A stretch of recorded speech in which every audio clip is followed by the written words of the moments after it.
ما چیزایی را میبینیم که منحصر به فرد است. تمدن هندی، خراسانی، آریایی و حتی چینی تاثیرات شده میاد و به خصوص یونانی را. و بزرگترین برجستگی آقای ایوبی است که ادامه دهنده همین سنن پرغنای فرهنگ افغانستان است. شما اینجا میبینین یک قسمت از بودا را و این تخیل و تصور قوی آقای ایوبی رو میبینین. بودایی که فکر میکنم خسته شده از فضا و از محیط، دلتنگ شده و میخواد بره، صورت که بودا اصلا وجود نداره امروز. یا مثلا شما اینجا یک چیز دیگر رو میبینین، یک افسر انگلیسی است مطابق قصه های تاریخی افغانستان در قرن 19. یکی از افسران انگلیسی را یک خانم افغان کابلی از دست که نفرت داشت با وسایل خانه نابودش میکرد که انگلیسی کشتش. این را ما میبینیم. یا مثلا اینجا 4 شخصیت بزرگ تاریخ افغانستان و خراسان است: طاهر فوشنجی، ابن مقفع، ابو مسلم خراسانی، یعقوب لیث صفار.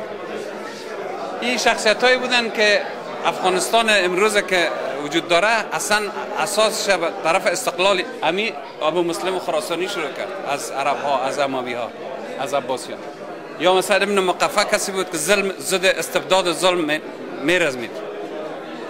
و ما اینجا گوشه های دیگه از تاریخ افغانستان مثل اینجا لشکرگاه از افتخارات فرهنگی افغانستان در هلمند، اونجا بامیان است، اونجا مثلا جاهای بسیار زیبای افغانستان. همه گوشه افغانستان زیباست ولی نمونه های زیبایش از بدخشان، پنجشیر، استالف و غیره است. اینجا ما شما مثلا داستان شاهنامه فردوسی رو میبینیم، زمانی که رستم ناخودآگاه بچه خود به قتل میرسونه، سورابه، و اینجا دستبندش رو میبینه. وقتی که میکشش دستبندش رو میبینه و میفهمه که فرزند خود کشته. و این داستان در کابل امروز صورت گرفته مطابق داستان شاهنامه. اونجا ما مثلا بعضی جای دیگه تاریخی افغانستان یا شخصیت‌های تاریخی رو میبینیم. در یک نقطه، در یک کلمه، ایوبی ادامه دهنده سنن پر افتخار تاریخ افغانستان و هنر افغانستان است. ایوبی در اینجا در نقاشی‌هایش تمام گوشه‌های افغانستان رو کوشش میکنه نشان بده، دردهای مردم افغانستان رو نکاس بده. شما این بزکشی رو میبینید، این اصلا در حقیقت بزکشی چی نیست، این سمبولیک است. یعنی وضع فعلی افغانستان که هیچ معلوم نیست چی میشه، یک گدودی است، به اصطلاح بزکشی است. ولی در این زمان هدفشان نیست که مثلا بهترین بازی ملی افغانستان، تاریخی افغانستان بزکشی را نشان بده. ما مثلا اینجا کونیه را میبینیم که مولانا جلال الدین بلخی بالاخره در اونجا رفت وفات کرد. به هر نوع ما ارتباط داریم، افتخار فرهنگی تمام منطقه و زبان فارسی در ریز.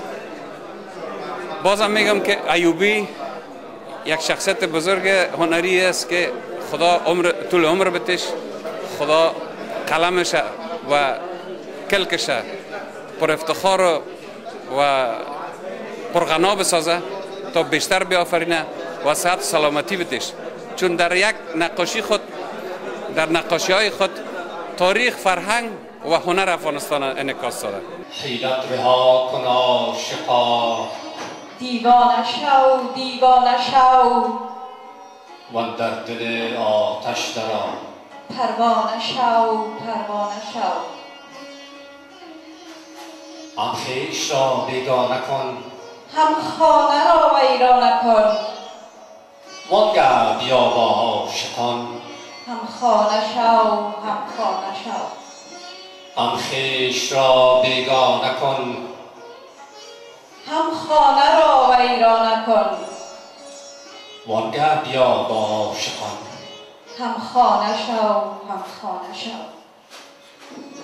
رو سینه را چون سینه ها، هفت آب شو از کینه ها، وانگه شراب عشق را، پیمانه شو پیمانه شو. باید که جمله جان شوی، تا لایق جانان شوی، باید که جمله جان شوی، تا لایق جانان شوی. گر سوی مستان می روی، مستانه شو مستانه شو مستانه شو مستانه شو چون جان تو شد در هوا ز افسانه شیرین ما فانی شو چون عاشقان افسانه شو افسانه شو فانی شو چون عاشقان افسانه شو افسانه شو گرچه را بنماید صنم باشو از او چون آینه ور زلف بگشاید صنم روشانه شو روشانه شو روشانه شو روشانه شو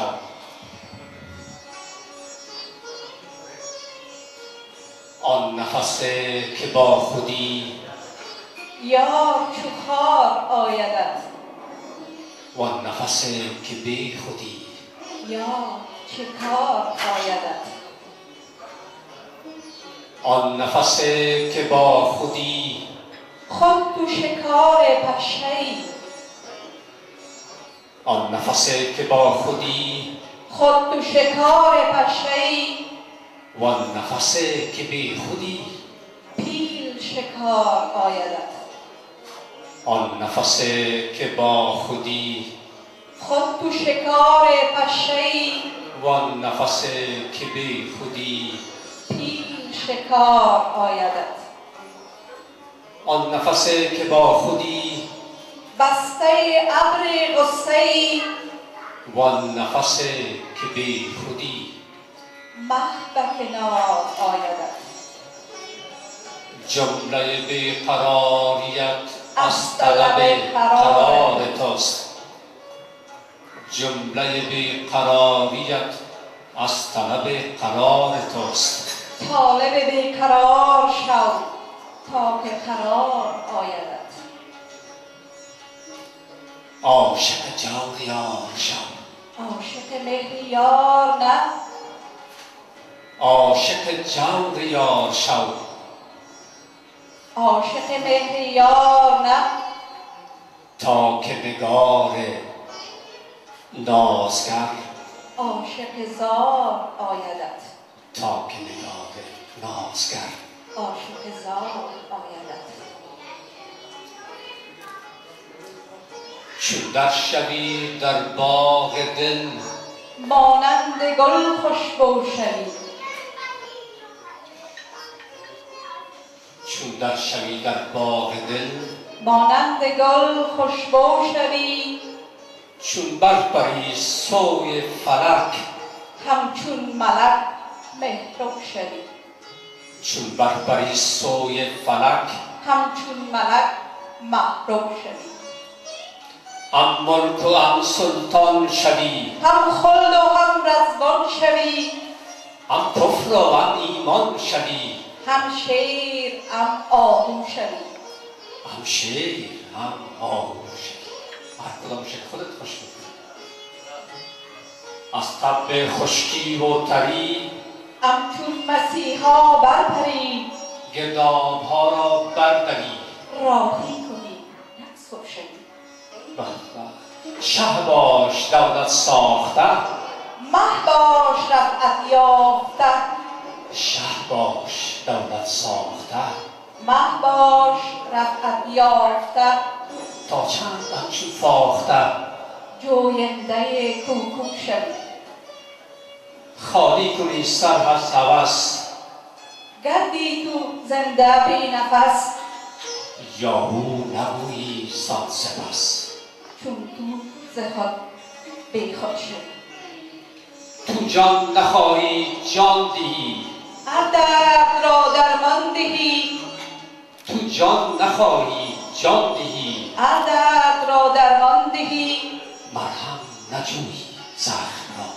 خود زخم را دارو شوی مرهم نجویی زخم را خود زخم را دارو شوی از توجه شما تشکر دوستان بسیار تشکر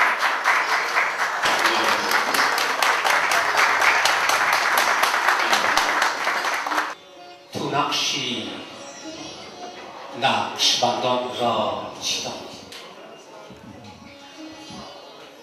تو نقشی نقشبندان را چه دانی؟ تو شکلی پیکر جان را چه دانی؟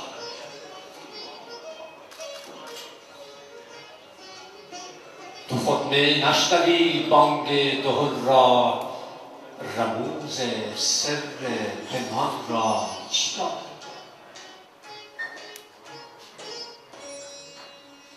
هنوز از کاف کفرت خود خبر نیست، هنوز از کاف کفرت خود خبر نیست، حقایق ایمان را چه دانی؟ هنوزت خار در پای است بنشین، هنوزت خار در پای است بنشین، تو سرسبزی بستان را چه دانی؟ زنخ کم زن که اندر چاه نفسی، زنخ کم زن که اندر چاه نفسی، تو آن چاه زنخدان را چه دانی؟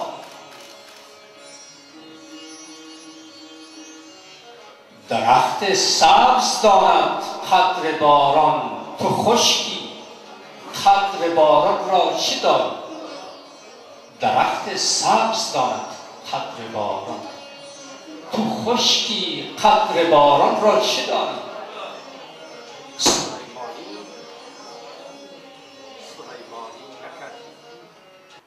زندگی در خاک مردم مردن است، داغ محرومی به محشر بردن است.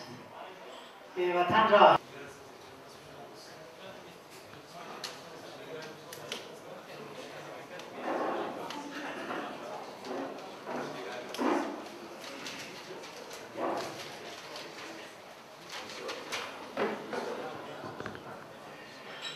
بار و هر دم درود با خلق جفای تو بود، صاف دل باش که آن اصل و بقای تو بود. هنری نیست که عیب دیگران جویی، خدمتی کن که در آن رنگ و صفای تو بود. با اجازه علی و استاد